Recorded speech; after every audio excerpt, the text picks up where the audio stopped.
After having attempted to do virtual systemic inquiry over the past several years, sort of like one experiment after another, I'd like to share with you some thoughts that we've evolved regarding general requirements for tools to help do this.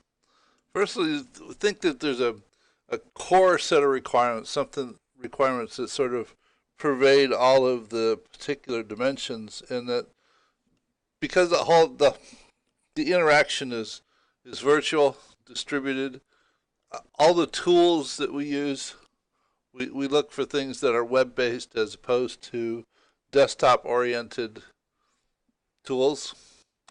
We prefer tools that actually are capable of tracking the changes made to whatever context or whatever it is that we're building within the tool, so that those individuals involved can look back and see who changed what along the way.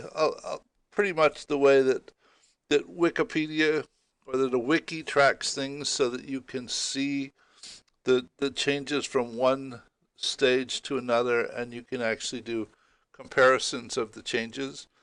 And because there are multiple people working on the collaboration at the same time, and the coordination is pretty much next to impossible, we prefer tools that are simultaneous multi-user, meaning that multiple people can work in the tool on whatever it is that you're developing within that tool at the same time. The way that Google Docs allows multiple people to actually edit a document at the same time. And you can actually see when you're doing it if there are other people editing paragraphs at the same time that you're editing a paragraph. So those are sort of core requirements that we like to look for. And if the tools are free, it's even better. Now we found out that there is a place for discussion forums.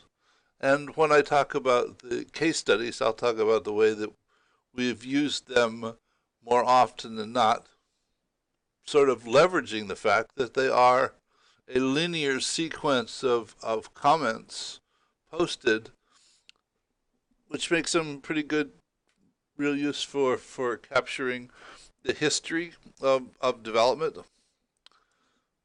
Mind mapping, in that oftentimes we are trying to flush out our perspectives on things, and mind mapping, though not in a traditional sense.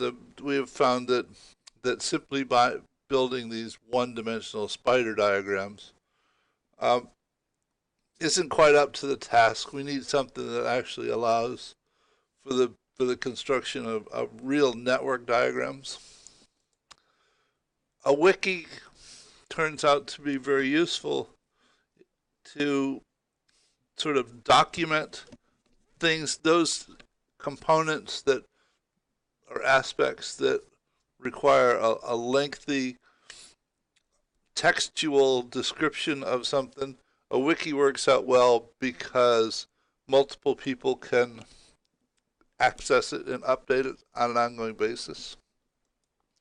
And there is a use for the typical office documents, such as a Word document, a spreadsheet, a drawing, a presentation, in certain aspects of what we're doing or what we're trying to accomplish. Instant messages, allowing us to connect with someone and actually have a chat session in the moment, as opposed to sending email back and forth.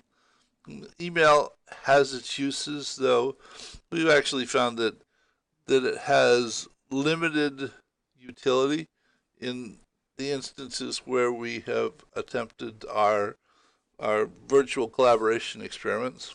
We found much more use for instant messaging. We need a way to because it's a systemic undertaking. Pictures, rich pictures, causal loop diagrams, and simulations have proven to be extremely beneficial to actually depict the network of relationships that shows the understanding that we have developed regarding the situation and the strategy for addressing it over time. Though also from time to time we do find use for standard kinds of charts, which maybe for developing a process chart or something like that. So those are the primary dimensions that we've sort of distilled down after several dozen experiments over the last couple of years trying to do virtual systemic inquiry. And in the next video, I'll talk about some of the specific pieces of software that we have found that satisfy requirements in these areas. So hope this has been informative, and I'll see you in the next video. Bye.